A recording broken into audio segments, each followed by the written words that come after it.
Hello, everybody. I'm here with how you pronounce correctly because on the borders I miss Christo. Yeah. Christo, correct. Christo. Christo. He's also Southern Grace Baptist as myself, and he's gonna tell us about how's the Christianity here in Bulgaria. So when did you become a Christian? Let's start with this. In 2012. 2012. How did you become a Christian? Well, for a while I was into Protestantism, but only as a nominal. Like I thought that maybe it was the truth because they paid more attention to the Word of God. Okay. So I visited some of the Protestant churches here in Sofia. Mm-hmm. Before that, the Lord, by His sovereign power, led me to seek out, the scriptures and start reading them.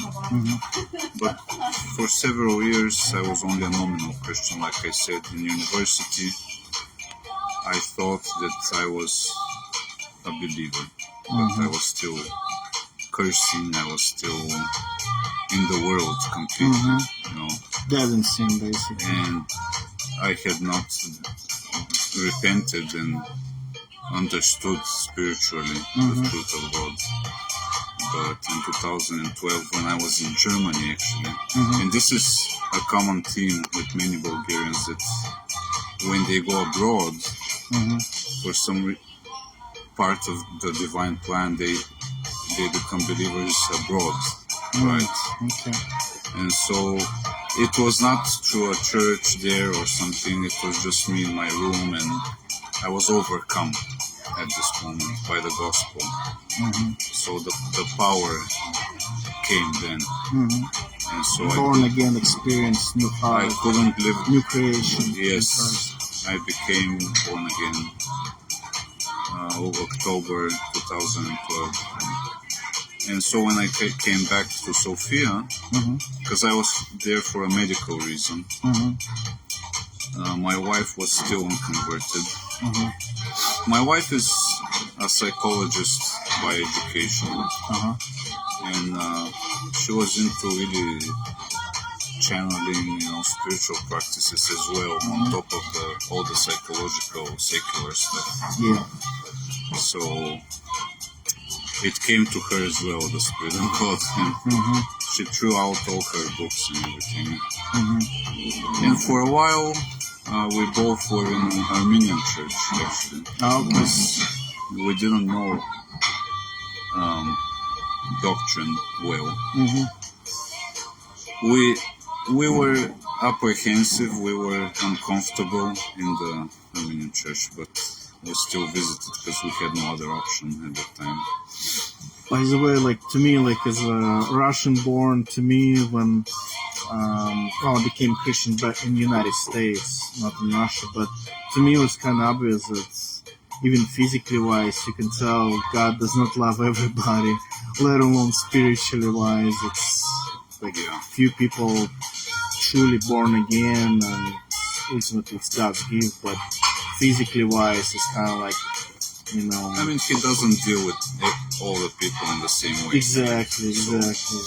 I mean, you can tell, some people are rich and able to even, have other things, but most of the people poor, especially where I lived in Severodvinsk, so it was really big change. So we visited this fundamental Baptist church. It was like the independent fundamental, which was, there's some good things about it, you could say, from one perspective, because they're very zealous. Unlike all, like most churches even now, it's just like a social club, right? These are very, they're very strict, conservative. They want their message out there, right? But over time, and also because it was kind of far from where we are here, and over time we understood that they are not very scriptural. Actually, it's it's more of a legalistic mindset, and also the evangelism methods. Like lording it over someone's conscience, like how to dress. Like I kind of noticed, like in Russian churches, like Baptist churches. Not to that degree, but still, it's still very. It's more of a, and they also the way they evangelize, right? That's the main thing. Was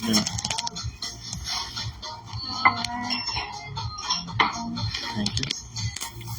It was very formulaic, right? Formulaic. Yeah, it's like a formal sinner's prayer. Yeah. So you gotta do it every week, of course. It's like something people that they tell people do this, say this prayer, and you're a Christian. Yeah. And in general, over the years, I've realized that most missionaries just seek out, the numbers. Right? Yeah. That's why they can get a membership and they can draw support. Yeah, and like to me, first time I heard like about membership was in the United States, but in Bulgaria they do have like a membership, like you sign some kind of contract, stand in front of the church. Now you are. Well, for this particular church, it was more like getting someone to make confession, right? Yeah. I know some Baptist churches, they want you to re-baptize as a believer. Yes. Which is kind of weird to me. It's like it's more like, it's not really like, when you baptize, it's more about you uniting with Christ. And church is like... The church is the next thing, right? Yeah, exactly, yeah. So, and our souls weren't nourished in this church. It was very surface, like very pedagogic almost teaching. There was not the deep things of God, not enough about God's purpose, God's glory, majesty. Yeah. Who God is. Yes. Who Christ is. The real theology, right? It was more like behavior modification. And keeping people in line, which is, it's a part of what we are. There are rules, there are boundaries, right? But it shouldn't be. We should seek to find a church where Christ is exalted and sovereign grace. And so over time and later I tried to find like-minded brethren here in Bulgaria, of course. I visited many churches, contacted many people, Bulgarians living abroad, which actually some of them turned out to be our relatives. Oh wow! Okay. Yeah, but over time, for a bunch of different reasons, but mostly the fact that most Bulgarians don't go all the way in doctrine. They're fellowshipping with the Armenians, with the freewheelers, and they're lukewarm in this regard, very actually. And so and also they're afraid of evangelism, which I found really weird here in Bulgaria. Who, like sovereign grace? They're not really sovereign grace, but at the same time they're not really for evangelism. So there's a bunch of things, right, in their doctrine, and most of them were from most of them live in London, right? Oh wow! So I was expecting, but this is very human, right? I was expecting them to do something, but apparently it was not the Lord's will for me to unite with these people. Because some of them said that they want to come back and start to work here in Sofia, but they never really didn't. Because they're, like I said, many of these semi-Calvinists, I would say they're just, they enjoy the fellowship of Armenians freeholders, and at the same time they say they believe in these doctrines that the Armenians attack all the time. To them it's abomination. Like if you really point out, like, okay, God does not love everybody, and more, not just that, but before foundation of the world, He predestinated unto salvation for some and damnation of many. Absolutely, and this is the hard truth. And it's everything ties together, right? We know that, but they don't wanna put their skin out. They don't wanna go all the way, right? So even one of the guys said like over the phone, told me, that's too radical. That's a bit too much. And he said, I'm more merciful. And I understood that, like, his spirit, he thinks that he's more merciful than God, or these people that, but it's just, religious talk in Armenianism and freewilism. We know it's just hypocrisy and religious talk and pretense. But apparently they got infected with the spirit. And so many of I found out over the years, many of the followers of the popular preachers like MacArthur and all these people. Well, because they're double-tongued. Like I started noticing when I start studying for myself, like the origin, like of 5 points of Armenianism and 5 points of Calvinism. Because like first point of Armenianism is a free will, which Calvinists counter with total depravity, and many so-called Calvinists that would believe in both, which is it's kind of like a double tonguish in my Yes, this is rightfully pointed out by I think several people, including you. Which it's so hard to find people who are solid on this, but this is like everything. Because if we step back from this, from the first point, depravity, then it all crumbles. Yeah, just people are nice people that you can just moralize them a little bit. Yeah. Exactly. It's like saddest part is one so-called Calvinist is like, well, as long as they keep like 9 out of 10 commandments, they're good to go. I was like, what? It's like no, Christ is all in the new covenant, and the Holy Spirit gives you power. It's like when I used to be like I guess kind of like a covenant theologian, because they sometimes mix old covenant and new covenant together, and they almost deny like a regeneration. It's like King Solomon, 700 wives, 300 concubines, like King Samson, he was also like crazy person, like, by the New Testament standard. So it's almost like sometimes in covenant theology, I noticed that they denied the power of the Holy Spirit that you're a new creation, and God set you free from certain sins like idolatry, adultery, fornication. Like, it's obvious you will not enter the kingdom of God, but it should be out of your heart, new regenerated heart. Those things come out. Yeah, they're not very big on conversion, Presbyterians. Yeah, especially. They go into that nationalist stuff with the, Christian population and nation. So we're surrounded by people who outright reject portions of the Bible, and we're trying to convince so many people that we should be faithful and loyal. And I would say more mixed. Old covenant with the new covenant, trying to justify infant baptism by circumcision. For the longest time, I really wanted to be a Protestant. I really wanted to. Oh, really? Before I got converted, and for some time even after, I was looking for arguments. But it just isn't there, man. It's not there. Yeah.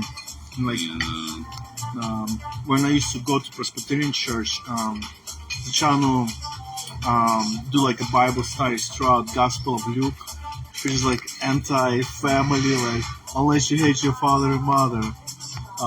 Who is your father and mother? Those who do in the spiritual will of God.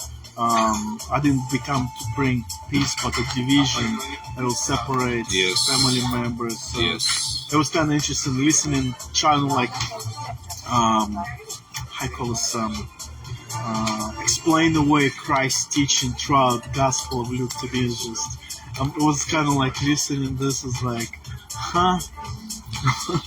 Yeah, because I mean, the Gospel is really.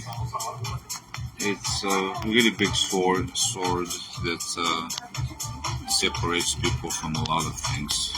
But some people are still not separated, so that really puts a big question mark for their salvation. But yeah, I mean, just being faithful to God doctrinally, and of course, I have a lot of autoimmune chronic disease, so I'm kind of limited in like what I can do physically, and I'm thankful because the Lord has supported me and has kept me out of the hospitals and all that stuff. But still, I'm still physically limited for a good reason, I guess. But what I'm trying to do with my blog is, and it's a lot of material in Bulgarian on baptism, on grace, on New Covenant, Old Covenant. It's like 67 or 68 articles there. So that's my what my work has looked like. It's just trying to be faithful to the word. But most of the people, I guess, especially now, I'm thinking like wants to go with like a institutionalized church where yes, is the names, right? Is the denominations. Yeah. It's being under someone. Yeah. Right? Well, basically, sad to say, seems like in many Protestant churches, the main pastor is like a pope type of figure. Elders are like a cardinals, and deacons are like a sweet guardians. Sad to say.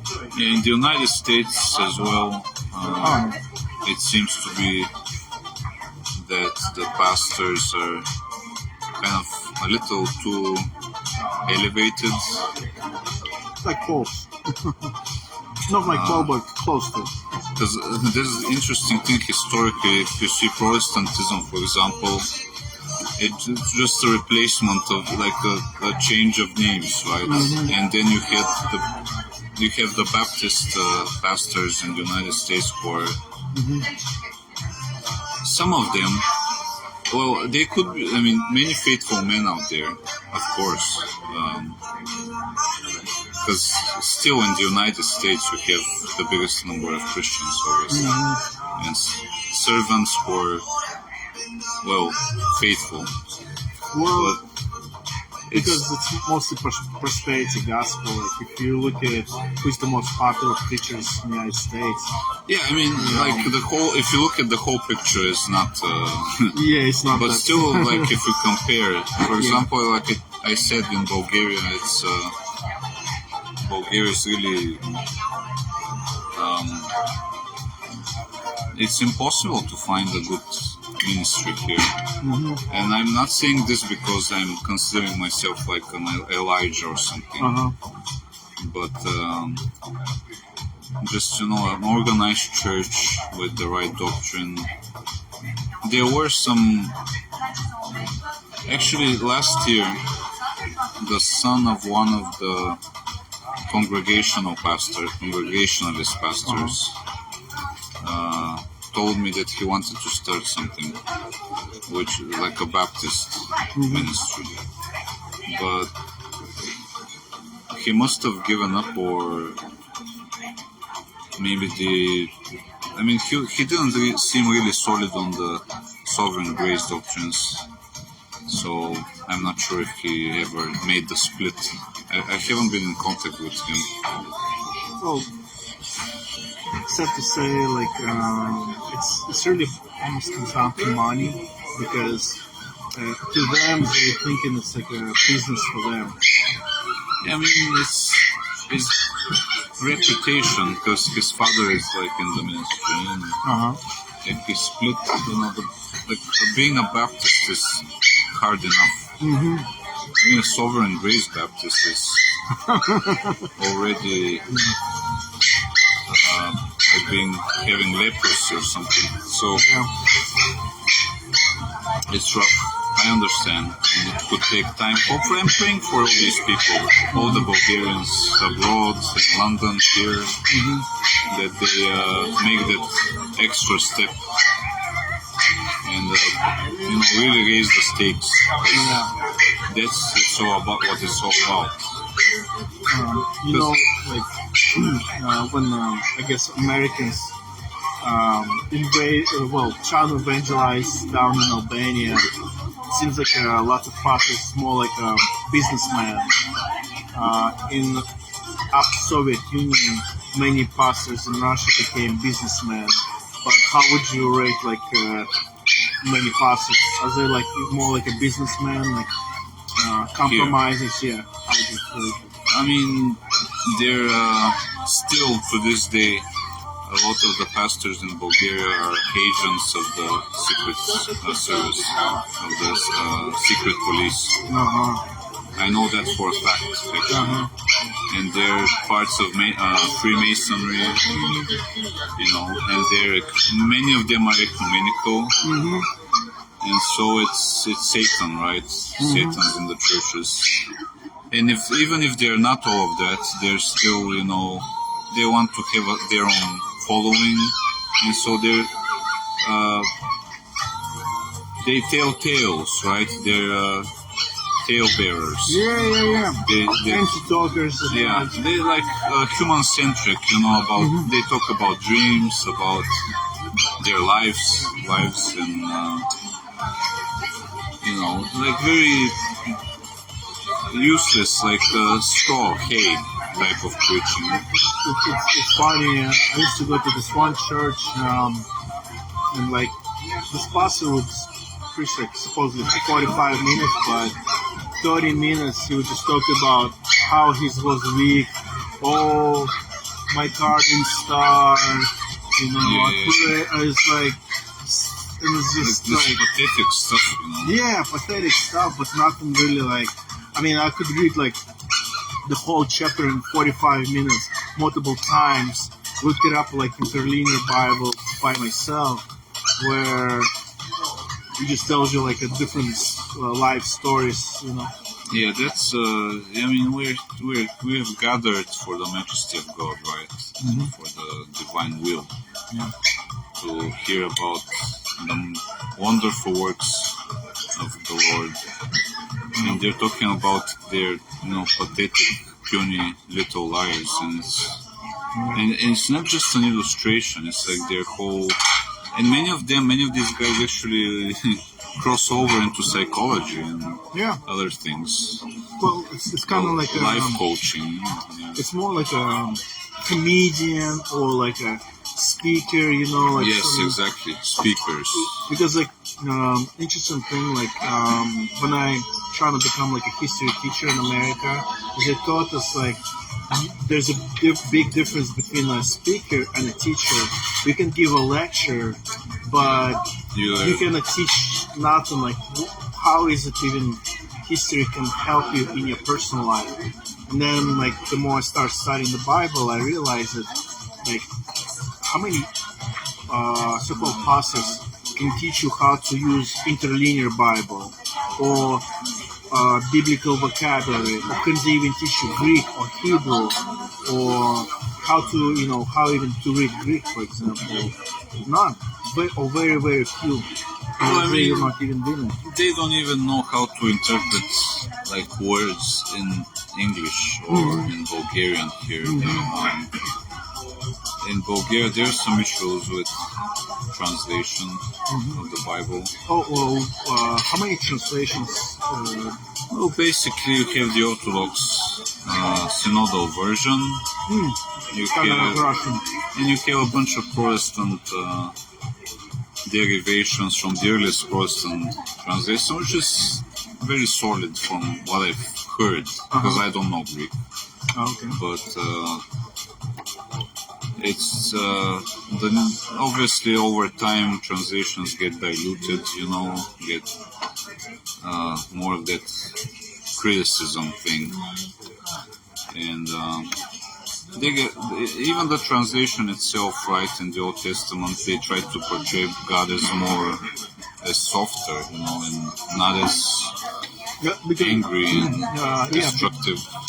Because like funniest part, like in Russian translation, they would translate God as terrifying.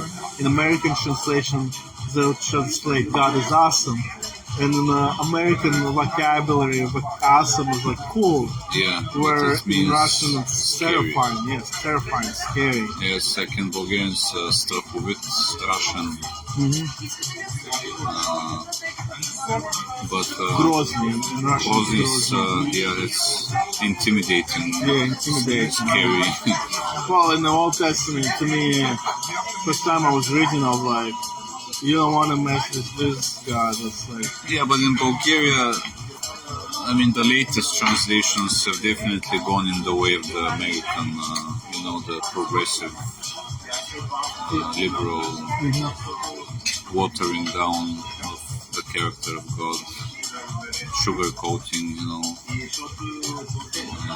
so they're definitely, but I mean, the earlier ones are, I have to say, they're decent, they're good enough. There's a good translation? Would you say like there's actually a couple of good translations? Oh yeah. Bulgaria. Absolutely. The earliest ones, also the Church Slavonic one, the oldest one, which is like 1,000 years old now. Oh wow. Which is the basis of all the Orthodox translations. Oh. Of course, over the centuries, in Russia and in other kingdoms, countries, Slavic countries, they they updated it, so to speak, but they had their own recensions. But yeah, these are solid. The older, the further back you go, the better it is. It's better. Yeah. It seems like actually, I noticed maybe in Greek translations, it's trying to change the text in some way. It's just like, they see it's like hate, like unless you hate your father and mother, you can they would actually change in modern. In modern Greek. In modern Greek, okay. Even though it's literally the same word in modern as in Greek. Yeah, because they want to avoid the... It's like, unless you deny your father and mother, you cannot be my disciple. Or in the Gospel of John, unless you, he who hates his life will lose it. Yeah. Whoever trying to save his life, who hates his life, he will gain it. But he who loves his life, he will lose it. And they were trying to change it to deny in modern Greek, even though modern Greeks, because most of the Greeks, they've been trained in ancient Greek in high school for 6 years. So to them, it's kind of like, why are you changing it? Yeah, because, but I doubt that a lot of Greeks are up in arms. No, it's actually about 1%, 1 in 100, 1 in 1,000 actually read the Bible for themselves, so of course not. Actually, the Greeks, we have historically Bulgarians and Greeks have really a bad relationship, especially in modern times. They actually attempted to erase Slavic culture and Slavic language on the Balkans. Because the Ottomans, they gave them full power, ecclesiastical power over the Balkans. And so they were burning books. They were like, in the 19th century, if you're educated, you are a Greek speaker. You are not a Slavonic speaker. And so we fought really hard against the Greeks for our own, Orthodox Church, and for our own Bible as well. The Bible is persecuted. The modern Bulgarian Bible is persecuted by the Greek priesthood. It was supported by the Bulgarian priesthood, but persecuted by the Greek one. Interesting. So, like, Greeks and Bulgarians don't get along well, but Well, the Balkans is a place where things are very fluid. but by the way, like, I don't know if you know, but parts of Albania, it seems like Greeks trying to conquer Albanians, like Himara, Saranda, Korcha. Interesting part, I lived in Korcha, and they would teach Greek for free. I mean, but if you want to learn English or any German or whatever language, you have to pay. But Greek is free, so it's kind of like their politic, like, hey, we'll conquer you by give you some free stuff. But the tide has turned now, and the Greeks are becoming poorer, and their influence is being actually in Eastern Thrace, in Eastern Macedonia and Thrace. More and more Bulgarians are buying land, and Bulgarian language is progressing there. It's so we're kind of making a comeback in these disputed regions, slowly, economically and culturally. But interesting part, like in Albania, they actually would pay Albanians who would denounce their citizenship and claim to be Greek, and they would pay them like 2,000 euros, which in Albania is actually quite good money because most of Albanians make like 400 or 500 euros a month. So, But I doubt that they're making much, having much success. Are they? no, like I would say Saranda and Himara, they actually kind of do, like those two cities, which is actually right across Corfu. Okay. So it's actually good. Like they have funniest part. I didn't know about this when I went to Himara.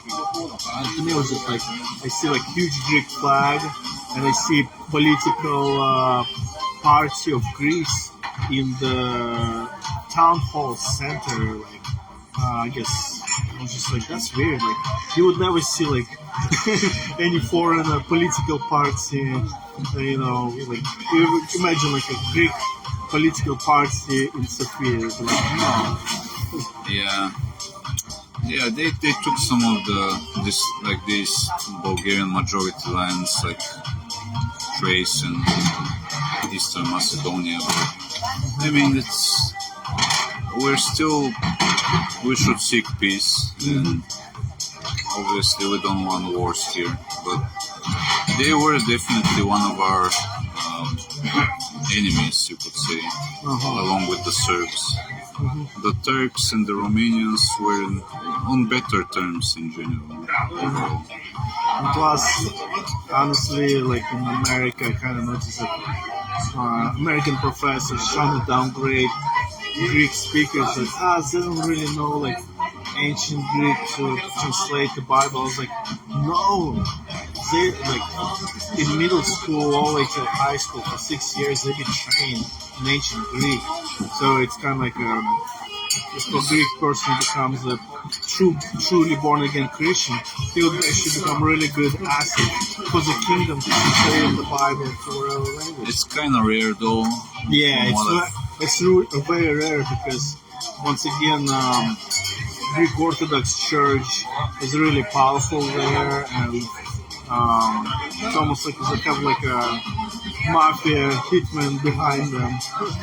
Yeah, the same could be said about, although not to the same extent, Georgia and Greece and Romania. In Bulgaria, the Orthodox Church has never been that powerful. Actually, we had like around 30 kings, right? And only 2 kings in the medieval kingdoms persecuted heretics. Like from 30 kings, only took maybe 3. Okay, maybe 3 kings. Okay. And it was like a political, move, because they wanted to be in good terms with the Pope or with Constantinople. But in general, in Bulgaria, the Orthodox Church has never been a true power, honestly. It's actually in Bulgaria there's no reverence to the Orthodox Church. It's a subject of. I just put a candle for your sins. No, I mean it's really like people make fun of it all the time, Oh, okay. and it's. They have no reverence. They have no respect for it. It's not like Romania or Greece. To me, the biggest shock is actually Bulgaria. Regular people live better than the Greeks. Oh yeah. I was like, wow. But Greek Orthodox churches are all of them are brand new. Like to me, it was the biggest one. Like I went to Sparta. I thought I was gonna see some really nice museum and everything. I was like, no, but Greek Orthodox Church is like really nice there. But I mean, that's what the Bible says in the book of Proverbs, that this harlot, this woman, is really a church. You know, the Bible talks of women, but we should really interpret it as churches. But in the book system. Yes, in Proverbs it says that if you obey this woman, then you'll become really poor. You'll reach the level of a beggar, you know. Exactly, because that's my interpretation too. That different women in Proverbs, like a tortuous woman, or it's better to live in a house top as a false woman. It's more of the false religions. Yes. It's like unfaithful wife in Proverbs 31 is actually church. Where the churches are strong, these Orthodox and Catholic churches are like strongest, people are the poorest, right? It's like, yeah, to me it was like, also it was like a meteora. I call it like a 5-star monastery. 5-star monastery. With an Olympic-sized pool on top. But people like literally live like in a shacks, like what's some got Indians like huts, like Indian huts, you know, wigwams. Yeah. I was just like, that's just so sad. That's so stupid. It was very sad to watch. Like a couple of people lived in a garage. I was like, are you serious? While Greek Orthodox priests swimming on top at the Olympic-sized pool in like a 5-star monastery. It's just sad. It was very sad to me. Yeah, so I've been doing some like small, like low-level trade, right? And I've noticed that definitely the Greeks are not doing well at all at the moment. They're selling property at very low prices. I've been to pretty much most of the Greece by now, and I have to say, even though looks like a Soviet Union, this is better than Greece.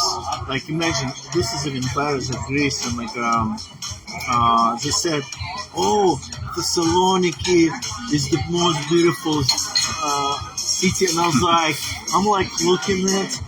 I see the sea and natural beauty. Yes, it is beautiful, but the man-made homes are ugly, old. You still have to turn off the heat in order to take a shower, or you cannot throw your toilet paper inside of a toilet.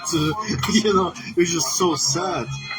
But yeah, actually, funniest part is that yes, Bulgarians live better than Greeks. Yeah, so you were in Greece for how long? I've been all over, like Athens, Sparta, Corinth, Santorini, Thessaloniki, Varia, Katerini, Mykonos. Too many to count. Maybe probably over the month. Like if you combine total trips, probably over the month. So you've had an interest in Greek and Greece for a while. Greek language specifically. Yeah. Did you manage to find any churches, solid churches in Greece, or even? One. I think there's one in Athens. Yes. This guy is American.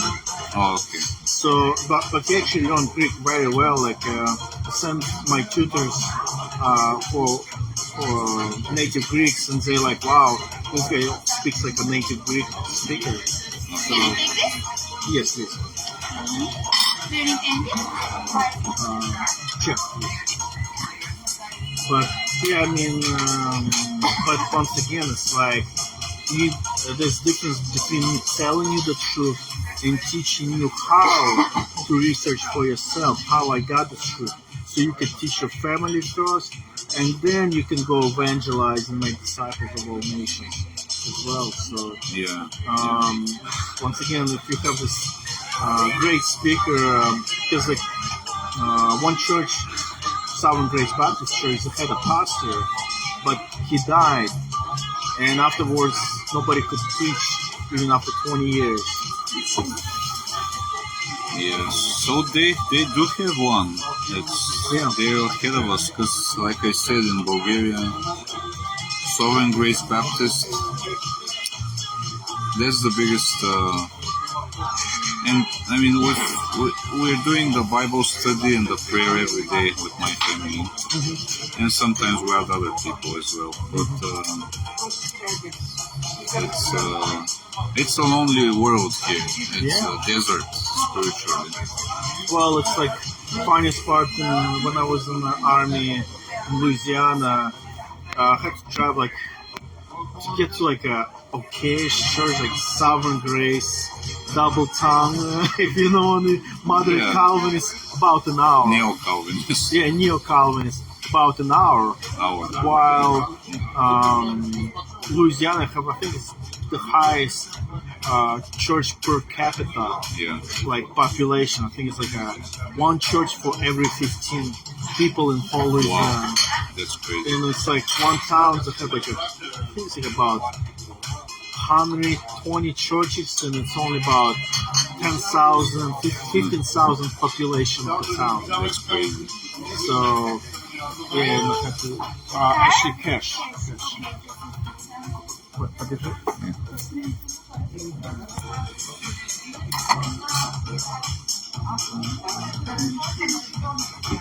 And can I ask you please to rate us in our phone? Thank you very much. Thank you.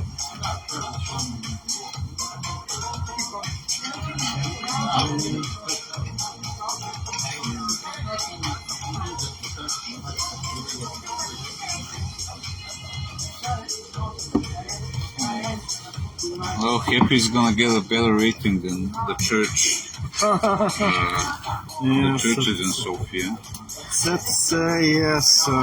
So yeah, basically. But what about whole Bulgaria? Do you know any other Southern Grace Baptist? Oh, not really. I mean, there's a group in Varna, I heard.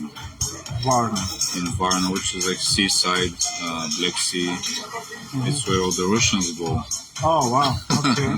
It's like 100,000 Russians and Ukrainians there. Yeah. Really? Wow. Yeah, if you go there, how far is it from here? it's 500 kilometers. It's on the other side, like east. It's kind of far. Yeah. You have to fly, actually. Yeah. I mean, you could take a bus, but it's like 8-9 hours. So, yeah, but it's like a lot of Russians there. Really a lot. Wow. But there's a group there I heard with a young man. They don't consider themselves a church, like 15 people. No, it's a church. Like, yes. It's I don't really know what they believe actually, but I heard that they're solid, that they're Sovereign Grace. But again, it's not. I mean, it's a house kind of thing. But this was like a couple of years ago, and I've tried to contact many of these people, but the devil's gotten in the way, honestly. And it's so far that I don't consider them as an option, obviously. Yeah. 500 kilometers far away. Yeah. My hometown is actually much closer. It's like 100 kilometers, but we're not going back there. Yeah. Well, I mean, I always recommend any true believer just evangelize yourself.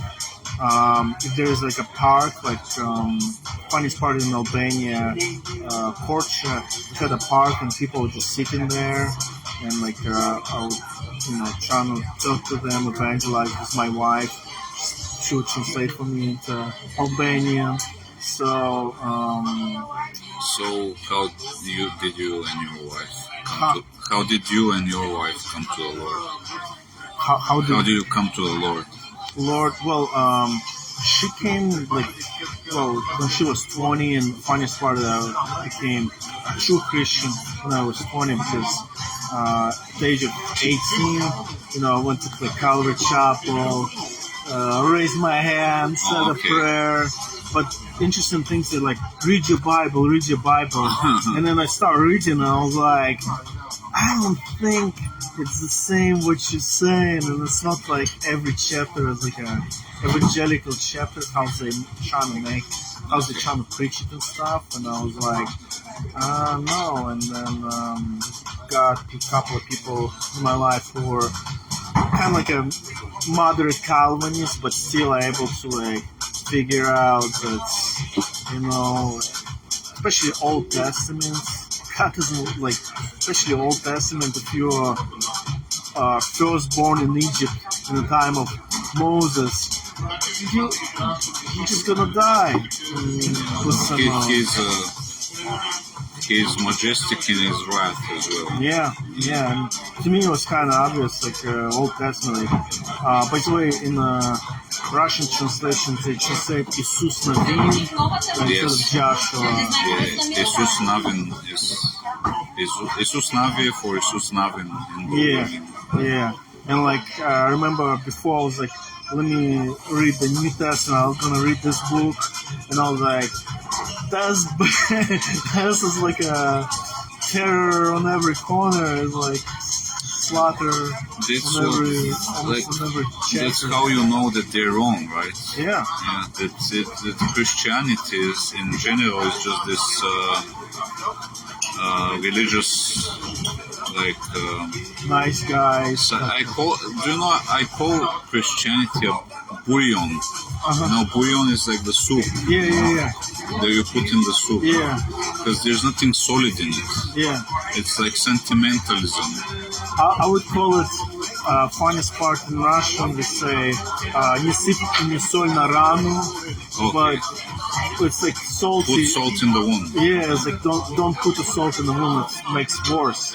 But Christ talks about us being salt, but many pastors made it into the sugar. That's what they do. But, here Christ is sugar, but you need to have the salt to get to the sugar. Yeah. Nobody gives anyone sweets before the main course and the appetizer. Yeah, exactly. Yeah, because like I said, it seems like I started noticing like pastors, even like let's just say Gospel of John, like me and this one Albanian, he actually went to the whole Gospel of John, and he himself even spoke. He knew Greek because the word cosmo, world, like for example, our world, like if we would be like Greeks, we would say our world is in a restaurant.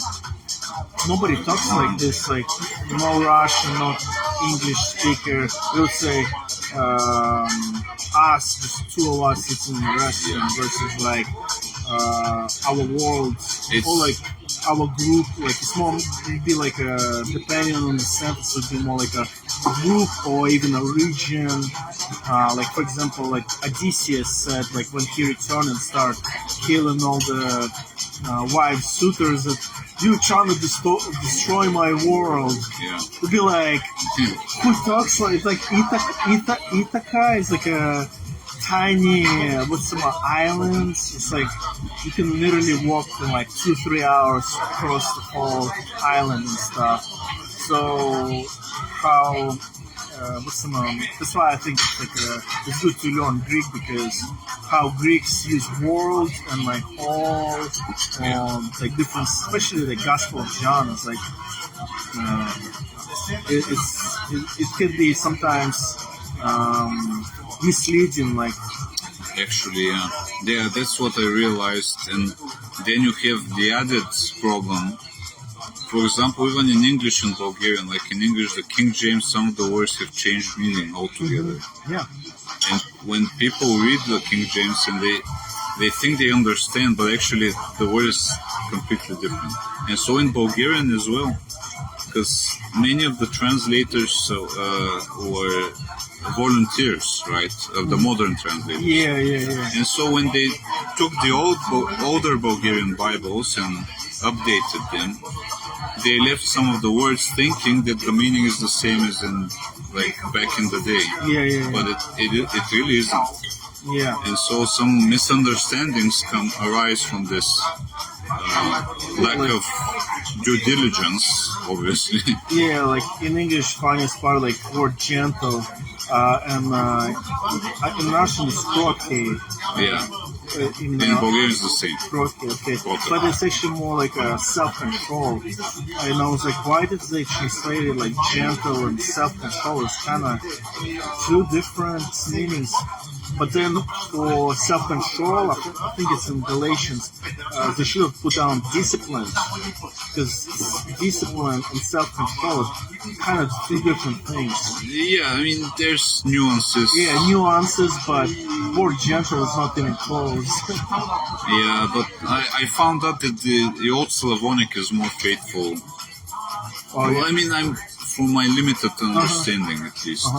Because I know that Cyril and Methodius, which are the fathers of Slavic literature, actually did a very literal translation. It's almost slavish. It's like even the word order in the Old Slavonic is kept as closest to the Greek as possible. And so everything, prefixes, suffixes, prepositions, everything is literally just transplanted, so to speak, in the Slavonic. So it's a very literal translation. It's a good reference, I would say, if one can get a hold of it. It's older. Like for Russian, it would have to be the before the Elizabethan reforms, because during Empress Elizabeth, the critical texts were used for a new Slavonic translation. So it was, the language is updated, and certain parts verses were removed or amended, and so the Russian synodal version is a little bit off, but it's still much better than all the modern versions. Yeah, but I noticed synodalny перевод, synodal translation, sometimes they cut off verses. Like remember when the slave of Abraham put the golden ring on the, what's the name? Not Rachel. Rebecca. Rebecca for Isaac to be his wife. They actually cut this one off completely. And they also, in the Russian, they use the Septuagint, right? Yeah, because it's kind of like, because like in 986, that's when Greek Orthodox Church came to Russia, and they pretty much brought everything. They just translated basically from Greek into Russian, everything. So they also use... Yeah, they use the Greek. They pretty much where sometimes... I mean, that would be a very interesting study. Like, my Greek is not on that level to able to compare Septuagint versus Hebrew. I don't even know Hebrew, so that would be really interesting to compare. Yeah, but we know that the Septuagint is quite different. Yeah. I mean, because one should translate from one text to from one language to another, it's always going to be some kind of mistranslation, or sometimes some words are not really adequate to be translated. Yeah, but I mean, still, I think Slavonic translations are quite much better than what they have in the West, especially their newer stuff. So, what's like? I mean, but I haven't researched Bulgaria much. But like, what's the percentage of like Protestants in Bulgaria? It's like maybe 5%. 5%. I don't know officially. It could be a little higher. It's mostly the gypsies. Oh, Many of the gypsies are in evangelical churches, and that actually raises the number. oh wow. It could be more. It could be like 7 or 8%.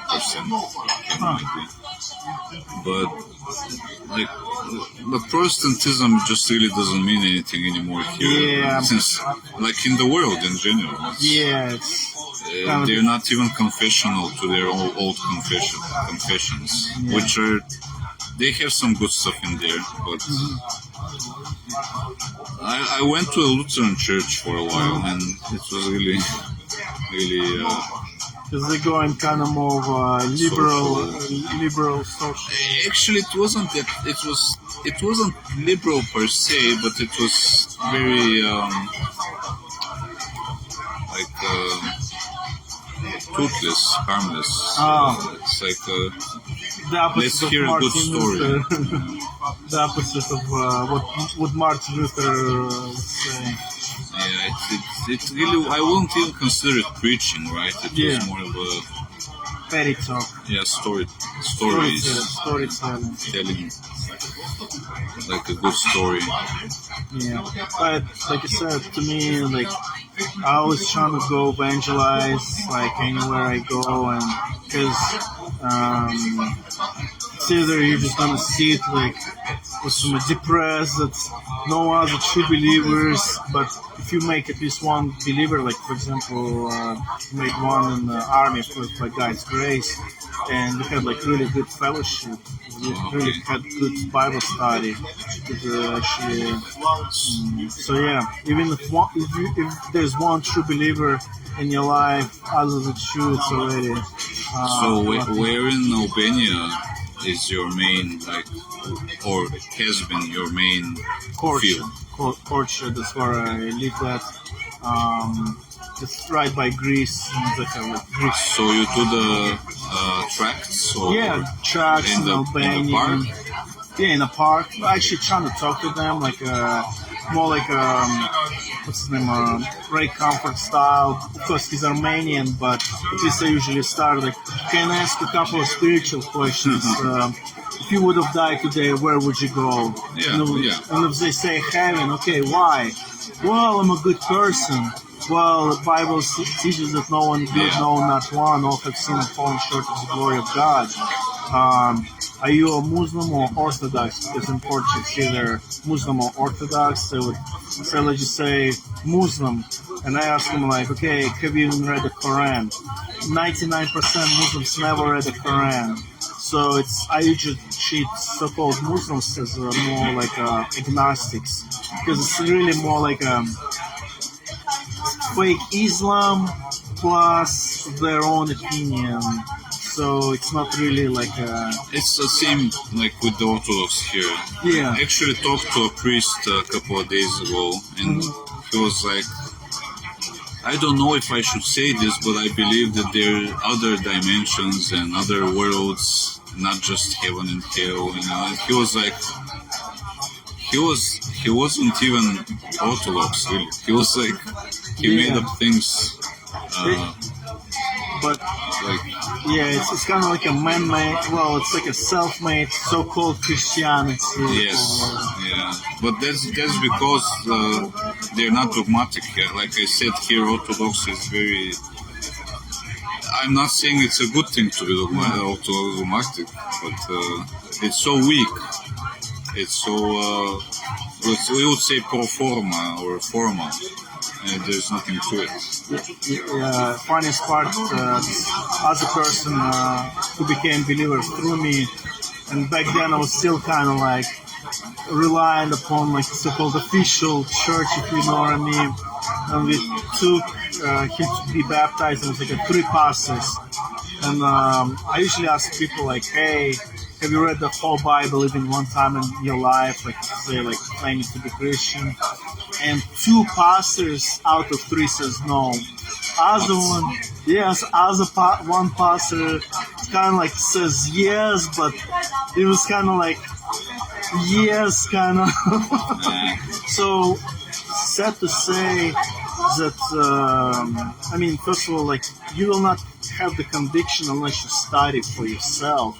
And many pastors, honestly, like it's more like here we go, like in First Timothy chapter 1 it says like they desire to be the teachers of the law, yet they do not know what they're talking about or what they say. So it's kind of like this alpha male, but with no knowledge. Yeah, I mean, this in the United States, definitely they have a really high sensitivity to human praise and opinion. They really do care about what people see and what they say. And so this is really not good for a servant of Christ. You have to be completely...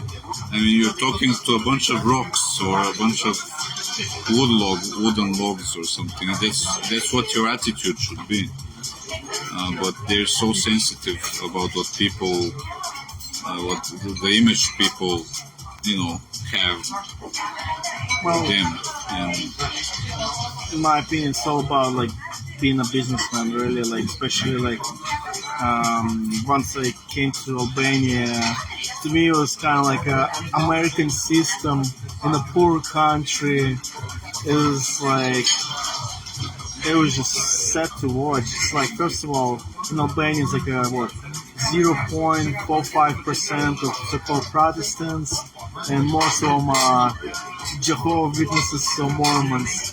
Yeah, these people are everywhere. Yeah, but I mean, let's be honest, like throughout even Italy, Albania, and Greece, I saw mostly like Jehovah's Witnesses standing on the corner, Mormons actually trying to actually invite somebody for the coffee. It's a shame. It's a shame. We should be more aggressive in evangelism, I would say. It's a shame, yeah. But like I said, in Bulgaria, I got hit by both things. That they don't have, they're not solid on doctrine. Mm-hmm. They don't want to evangelize.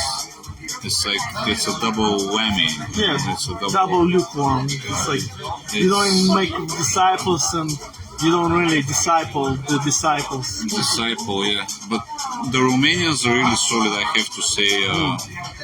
They were actually the work they were started by a man called Curtis Pugh, who's with the Lord now, like 15 years ago, 16 years.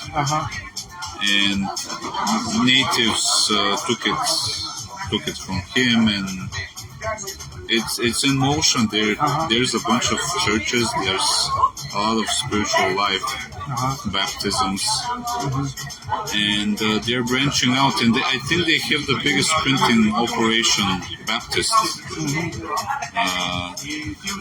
It has to be the biggest Sovereign Grace Baptist printing operation in Europe. I'm pretty sure it is. Because they're translating in like 20-something languages. Tracts, all kinds of doctrine, starting from sovereign grace to what the church is, right? Yeah. Baptism. And so it's amazing, and it's something that I'm envious of almost.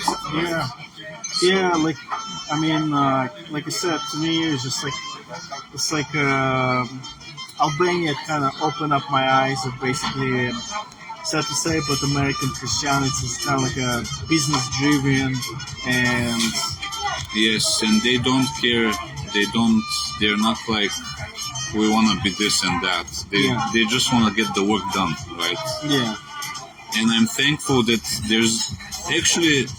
I love Americans and the United States, and I appreciate those who are faithful and those who sacrifice and everything. But I'm kind of happy that there are not that many Americans in Romania. Yeah, well, I mean, with my people, not with. I know that they are, but the people I'm working with are natives, are locals, right? And so I'm happy that they can, because they're escaping all this, grandstanding, and transactional stuff, and the number stuff, and reporting, and that they're doing their own thing. They're getting support. They're branching out. They're reaching out. They're supporting other people. Yeah. They have their own businesses. They're not, desperate for American money. Yeah. And so... No, I'm talking about like when you make Christianity into religion, but if you have your own business, like Apostle Paul, he was a tent maker. Great. Funniest part that also I start noticing that in America and Albania you have lots of people who never really had a real job before the ministry. Like, this one pastor showed up and I was like, Jesus was a carpenter before ministry. Apostle Paul, he was a tent maker during his ministry. Peter, he actually sometimes went out fishing as well during the ministry as well. So it's kind of like when somebody have no job either before the ministry, like ever never had a job. To me, it's already kind of like a suspect when somebody do not ever work at all. Yeah, but I mean, that's what I'm saying. In Romania, it's really good. It's really, everything is kind of falling into place, right? It's like, well, the heathen, the unbelievers would say this, a great deal of luck, right? It's all the stars aligning or something. Yeah. And I'm very happy for them because they don't just have something, they have a good work going on there. And so I've been trying, they've come here a bunch of times to fellowship with me, some of them. Oh, yeah? They make the ride from Bucharest to Sofia. Oh, wow. And actually, they really like the mountain here because Bucharest is very flat. Yeah. Do you believe that the earth is flat, by the way, or no? I'm more inclined towards I'm open to the geocentric model more. But I'm not really exploring that venue still. In Genesis, the finest part, like I looked it up, all Russian translation, old ones, SWOT, SWOT ornaments, dome. Dome. Yeah. It's a dome. It's the same in Bulgaria. So yeah, just wondering, like, on top of your head, like in Genesis 1, in Bulgaria. Psalm, I already forgot the number of psalms. Like the firmament displays God's glory. I think it's Tvrd in Bulgaria. Yeah, I think so. Yeah, but which is firm. Yes, sword, kind of like it's dome. a dome. Yeah. Yeah, I haven't explored that,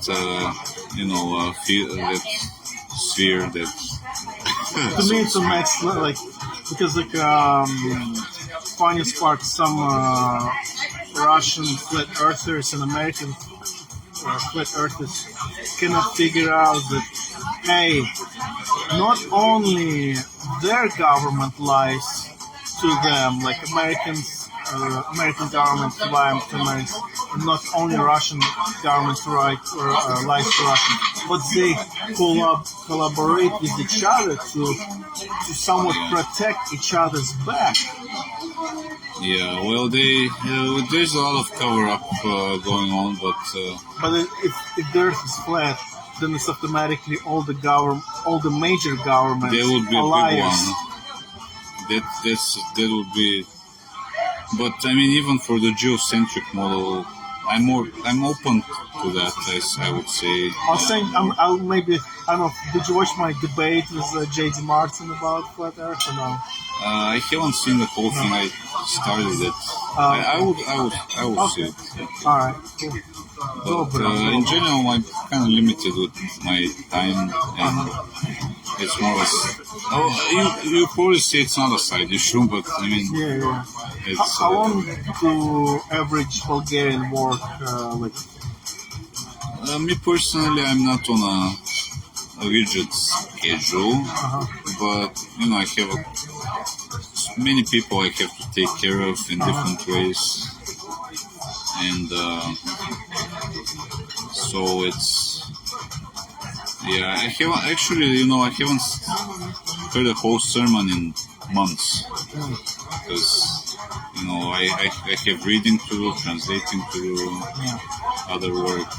So I'm tutoring my children as well. Oh, so nice. Very good. But I'll check it out. Yeah, it's kind of actually long, like 3-hour debates. But but something, because to me, like finding out about God doesn't love everybody, then Christians are no longer under Mosaic, or the earth is flat. Like, to me, it's just like kind of like moving Christianity to the next level. And like I said, like totally different view on the politics, especially if you become a flat earther. You're like, all of them are liars. Liar. Yeah, that's a big one. You've been also involved in Christian nationalism. I was against the debate. Debate against it, yes. Against the enemy, against Christian nationalism. We did debate, like a friendly debate with Joe Harper, post-millennialism versus amillennialism. Yeah, you're the amillennialist. I'm a millennialist. So, yeah, it's funniest part about Joe Harper, like he's struggling to find a fellowship in Minnesota, one of the big cities. Wow. And I was like, how can you be opposed? Yeah, it's big, but yes, like multiple. I forgot at least 2 million plus, something like that. But it's just, to me, it's kind of like, how can you be a post-millennialist and like you're looking at the whole? Yeah, I mean, many of the Bulgarian Protestants, like Calvinists, Presbyterians, are post-millennial, heavily involved in politics as well. I'm more against it. I'm trying to make fun of people who are trying to get into it, because it's like basically it's a legalized mafia to me. Oh yeah, it's power, it's money, it's killing. Like I usually say, like, think about it. To be like a good politician, you gotta be cold-blooded killer, power hungry, money hungry, great liar, like liar / manipulator, an actor, psychopath. Psychopath. You have to be a psychopath. Yeah, you got. It's like, for you, it's like I don't know if you read like Machiavelli, Prince of Machiavelli.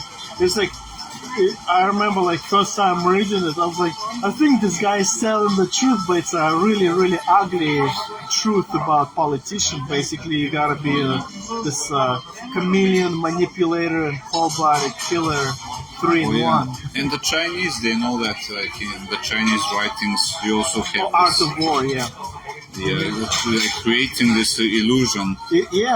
You gotta create illusion that you're a father to your soldiers, even though you could care less about their lives. It's crazy. And Christians want to become that. It just shows that there's a different spirit there. It's not the Holy Spirit. The funniest part that I did I'm gonna make Lord willing, make a video in Greek. It's called the spiritual bestiality, because like in Book of Revelation and Book of Daniel, the politicians, the governors, are compared to the beasts. Oh yeah.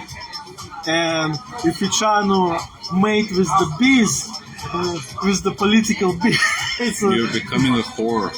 Well, political beast. I don't know. Spiritual bestiality, I called it, because it's like one of the things is like with politicians, I noticed that they don't have conscience. Like No. no conscience at all. Like they will lie into your face. While I mean, especially like this absent file, in my opinion, it's kind of obvious that it's kind of all of them are, on his list. Let's just say. Yeah, that's actually from all my debates, or rather, conflicts or arguments. Yeah. This has been the most heated one with these post-millennial like kingdom now builders. Yeah. Actually, they actually threatened me and wished the death on me in Bulgaria. Wow. Yeah. I only get like a kind of like a comments like you are stupid, like other words. Yeah, but I mean, here it's because you go into against nationalism, which is you get into with these really rough, kind of ignorant, rough-minded, brainwashed by the, propaganda since childhood. These good for nothings, like in the Bible, in the Book of Acts, there are these people on the markets that better example. Remember, what the high priest said about Jesus? It's better for this man to die than the whole nation to be destroyed. They thinking like this high pharisaical priest who would rather kill Christ but save the nation. And this their sin, because they know that most of the nation is trash, right? But they're not even saying it because of the nation, but because of themselves, because they put their self-righteousness against Christ. Because these rulers, they know that most of the nation, you could hardly find someone who's like, even in human terms, worthy man or noble man. In human terms, right? Even they know that most of their own nation is trash, but they still say, it's better that this man dies. And it's the same with these people. It's like they don't care about souls or what's behind all of the evangelizing is the gospel of Christ and his death and resurrection. They only care about, they claim they care about his glory.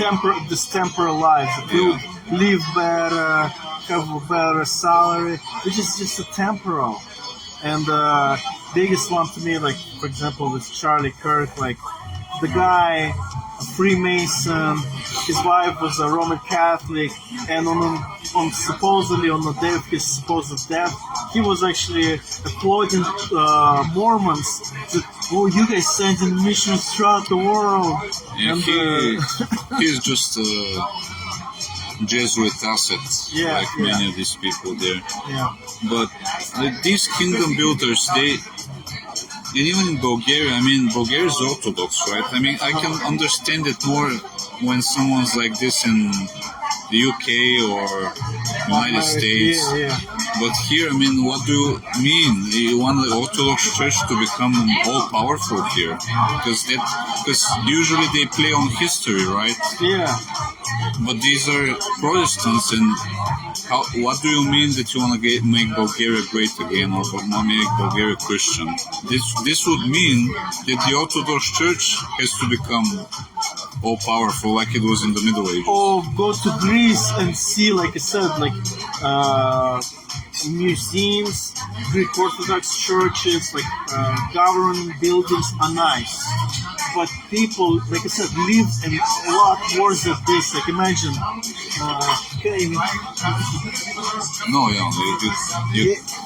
funniest part actually, yes, those are better buildings than in Greece. This is better apartments than in Greece because it seems like a Soviet era style building. And I've been to one of those Greek places, I was more shocked that like you guys should like dethrone Orthodox Church and take all the money because actually Greek Orthodox Church have the most real estate in whole Greece. Yeah, that's what it looks like when the church. But I mean, that's the paradox, right? Like these are Protestants. What do they mean by Christianity? Because in Bulgaria, Christianity, when you say Christianity, is the Orthodox Church, and so they show their true colors. That they're actually not even Protestants. Yeah. Because the Protestants, they broke apart the most powerful empire. The Holy Roman Empire was fragmented because of Protestantism. And nobody, like the early Protestants, nobody said, "Oh, we're destroying the world," because they were blamed actually in Europe. The early Protestants were blamed for destroying the world because that was the world. The Holy Roman Empire. And so they're not Protestants. They're actually crypto-Catholic or crypto-Orthodox. They're Jesuits, like some of the leaders. Absolutely. Like Doug Wilson, to me, he's a Jesuit. Probably Jesuits. It's like double tongue on Roman Catholicism so many times. It's just like already Christian Europe. What's Christian? Catholicism. Yeah. Or even America. Like in America, like you have Paula White as a spiritual advisor to Donald Trump. Then you have like a Creflo Dollar, Kenneth Copeland, Joel Osteen, all of the prosperity pimps as most popular preachers within America. Like it's crazy to me. Yeah, but I mean that's always been a very that's the broad road to destruction, right? That's the broad. It's comfortable to drive in a broad lane. Yeah. It's very comfortable. Yeah.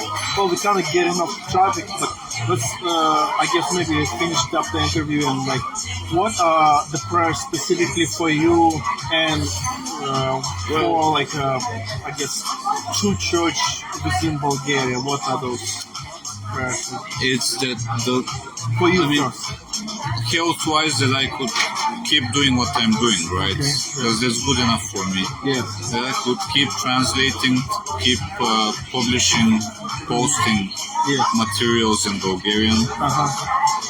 And from then on, obviously the salvation of our children. And for Bulgaria, that's a solid, grounded, that the gospel takes root in Bulgaria, really, for good, and not just people come here and just like the wind. We want the seed. We want the wind to bring the seed, and the seed to take root. And that there is abiding fruit, abiding, that the work of the Lord abides here.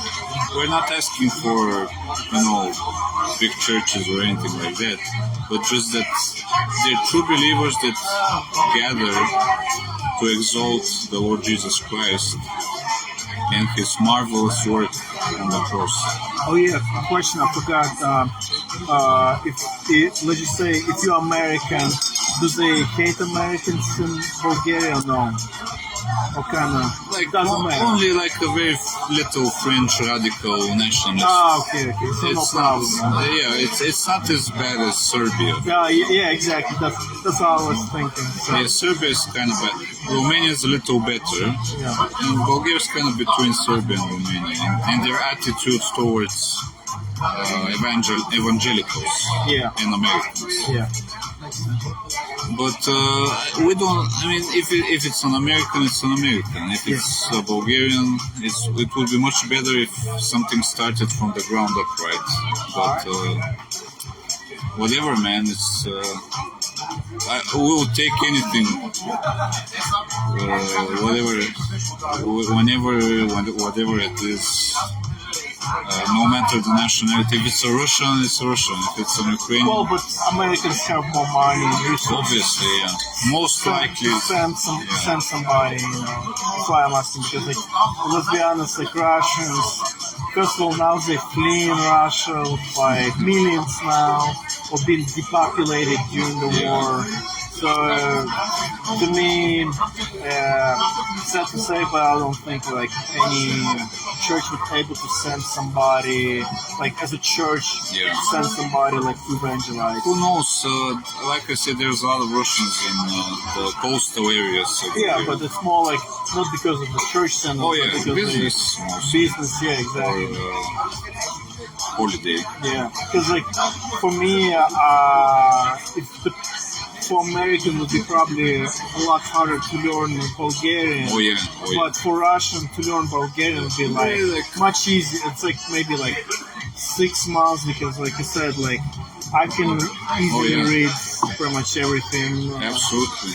Or just figure out how to, what it actually means. Yeah, well, my prayer is that the gospel starts taking, momentum in Bulgaria, and that there's at least one solid church here in Sofia. I would give as much as I could if physically. You need to be the starter. Thus far, it doesn't seem to be. No, but at least there's a difference between like claiming to be pastor or just being like a mature believer. I'm starting this fellowship as a mature believer. I may not qualify as like elder, even though funniest part is that most of the so-called pastors in America or in Russia, they would they twist the Bible verses to qualify themselves. So I would just say, hey, start a church. Just say, hey, I've just been in the faith for how many years now? 13 years. 13 years as a true believer. That's my desire. I do not claim that I qualify to be a pastor, but I believe it's the Lord's doing. So that's how I would do it. We have several people that we kind of edify over the country, but it's thus far no local church.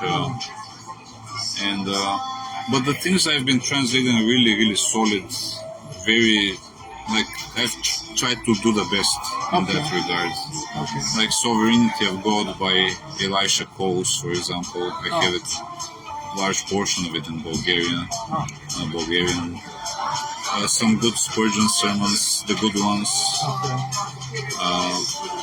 A lot of theology, just the doctrines of grace by different people, and not just the new Calvinists, smooth talkers. It's older stuff. Baptism as well. I mean, we have a lot of material, which honestly I think I even have better material in Bulgaria than what they have over in Romania. Oh wow. Yeah, so yeah, I mean, like you said, I'll definitely pray for you, and like you said, maybe start your own fellowship and maybe evangelize. Like maybe like if you're unable to walk a lot, like myself, maybe be like Jehovah's Witnesses.